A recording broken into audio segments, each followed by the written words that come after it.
আজি কাজিৰঙা অৰ্কিড পাৰ্কত আমি অনুষ্টুপীয়াকৈ শিল্পী দিৱস আয়োজন কৰিলোঁ।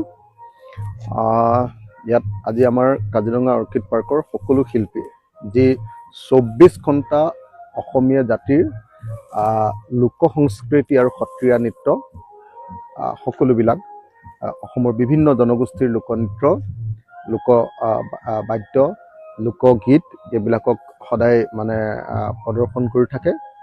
24 ঘণ্টা মানে মই কৈছোঁ যে ৰাতিপুৱা 8 বজাৰ পৰা ৰাতি 9 বজালৈকে প্ৰদৰ্শন কৰি থাকে। গতিকে সেই শিল্পীসকলক আজি সম্বৰ্ধনা জনালোঁ আৰু লগতে ইয়ালৈ কাজিৰঙা অৰ্কিড পাৰ্কলৈ অহা পৰ্যটকসকলকো আমি আজি জ্যোতিপ্ৰসাদ সম্পৰ্কে জনালোঁ। জ্যোতিপ্ৰসাদে কেনেকৈ অসমৰ সমাজ জীৱন পৰিৱৰ্তন কৰিব খুজিছিলে, ভাৰতৰ স্বাধীনতা আন্দোলনটোক তেওঁ কেনেকৈ মানুহৰ স্বাধীনতা মানে অকল দেশৰ স্বাধীনতা নহয়, জনগণৰ স্বাধীনতা, জনগণৰ সৰ্বাত্মক স্বাধীনতা, জনগণৰ সৰ্বাত্মক প্ৰতিভাৰ বিকাশৰ এটা বিপ্লৱত পৰিণত কৰিব খুজিছিলে। তাৰ কাৰণে কেনেকৈ তেওঁ গীত ৰচনা কৰিছিলে, প্ৰথম অসমীয়া আধুনিক গীত, প্ৰথম অসমীয়া আধুনিক আপোনাৰ নাটক, প্ৰথম অসমীয়া চিনেমা সৃষ্টি কৰা মানুহজনী জ্যোতিপ্ৰসাদ আগৰৱালা। আৰু সেই জ্যোতিপ্ৰসাদ আগৰৱালাই মানে দেখুৱাই দিছিলে যে সংস্কৃতি মানে কেৱল গান আৰু বাজনা নহয়, সংস্কৃতি মানে এজন মানুহৰ ভিতৰ আৰু বাহিৰৰ যি যিটো অন্তৰ সংস্কৃতি, সেই বাহিৰৰ মানুহজন আৰু ভিতৰৰ মানুহজন একে হ'ব লাগিব। এইটোৱে প্ৰকৃত সংস্কৃতি। যদি এজন মানুহে তেওঁৰ ল'ৰাটো সোণটো বুলি কয় সেইটো সংস্কৃতি, আৰু জহনীত যোৱাটো বুলি যদি কয় তেতিয়াহ'লে সেইটো দুষ্কৃতি। এইটোৱে জ্যোতিপ্ৰসাদৰ সংস্কৃতিৰ প্ৰকৃত সংজ্ঞা, সহজ সৰল সংজ্ঞা। মই মানে সেইটোক নিজৰ ভাষাত কৈ দিছোঁ যে তেখেতে অসমৰ জনজীৱনক তেনেকুৱা ধৰণে সেইটো কৰিছিলে।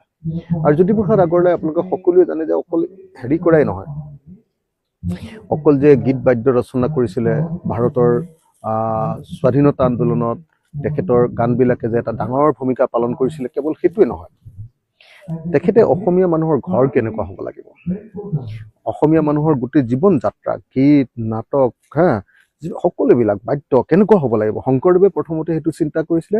দ্বিতীয় চিন্তা কৰা মানুহজন অসমৰ কাৰণে জ্যোতিপ্ৰসাদ আগৰৱালা। জ্যোতিপ্ৰসাদ আগৰৱালা। আৰু সেইকাৰণে তেওঁ কৈছিলে যে শিল্পী মানে কোনোবা এদিন ভাল কোনোবা এদিন বেয়া এনেকুৱা নহয়, শিল্পী তিনিও কালৰ।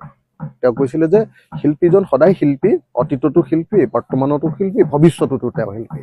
আৰু শিল্পীয়ে সদায় ভৱিষ্যত দস্তা, সমাজখন কেনেকুৱা হ'ব লাগিব সেইটো দেখুৱাই থাকিব লাগিব তেওঁৰ মুখেদি, তেওঁৰ কামৰ মাজেদি। তো সেইটো বহুত ডাঙৰ ঘটনা। আৰু আটাইতকৈ ডাঙৰ কথা আপোনালোকে সকলোৱে জানে, জ্যোতিপ্ৰসাদৰ এটা অধ্যায়ৰ বিষয়ে বহুতে নাজানে যে জ্যোতিপ্ৰসাদ আছিলে মৃত্যু বাহিনীৰ, ভাৰতৰ স্বাধীনতা আন্দোলনৰ মৃত্যু বাহিনীৰ তেওঁ অসমৰ সৰ্বাধিনায়ক। মৃত্যু বাহিনীটো কি আছিলে? অসমৰ স্বাধীনতা আন্দোলনৰ, ভাৰতৰ স্বাধীনতা আন্দোলনৰ অসমৰ পাৰ্টটোৰ সেইটো ছুইচাইড স্কোৱাড আছিলে। ছুইচাইড স্কোৱাড বুলি কয় যে আজিকালি, যিটো ছুইচাইড স্কোৱাড বুলি কয়, সেইটো আছিলে মৃত্যু বাহিনী। যে দৰকাৰ হ'লে দেশৰ কাৰণে মৃত্যুবৰণ কৰি দিব, মৰি যাব, কিন্তু কেতিয়াও কম্প্ৰমাইজ নকৰে। তো সেই মৃত্যু বাহিনীৰ, ছুইচাইড স্কোৱাডৰ গেৰিলা বাহিনীৰ তেওঁ গেৰিলা সংগ্ৰামৰ কথা কৈছিলে। আপোনালোকে যদি ভালকে পঢ়িছে, মোৰ কিতাপখনো যদি কোনোবাই ভালকে চাইছে, আমাৰ কিতাপখন গীতাশ্ৰী আৰু মই যিখন কিতাপ লিখিছোঁ, উৰিব পৰা হ'লে আকৌ যুঁজিলোহেঁতেন, তাত আমি সেই গোটেই অধ্যায়টো এটা অধ্যায় ৰূপে তাকে বৰ্ণনা কৰিছোঁ, কেনেকৈ তেওঁ মৃত্যু বাহিনী পৰিচালনা কৰিছিলে। গতিকে আৰু এটা কথা, ভাৰতৰ স্বাধীনতা আন্দোলনত কংগ্ৰেছে যি ভূমিকা লৈছিলে সেইটোত তেখেত নিজেই জড়িত আছিলে।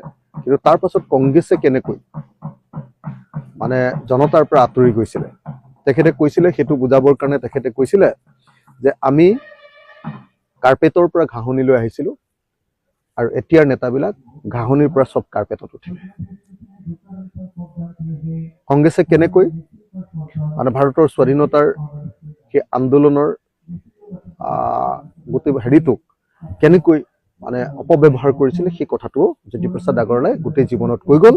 আৰু সেইকাৰণে শেষ বয়সত তেখেতে বাওঁপন্থী আন্দোলনৰ প্ৰতি, কমিউনিষ্ট আন্দোলনৰ প্ৰতি তেখেত আকৰ্ষিত হৈছিলে, আপোনালোকে সকলোৱে জানে।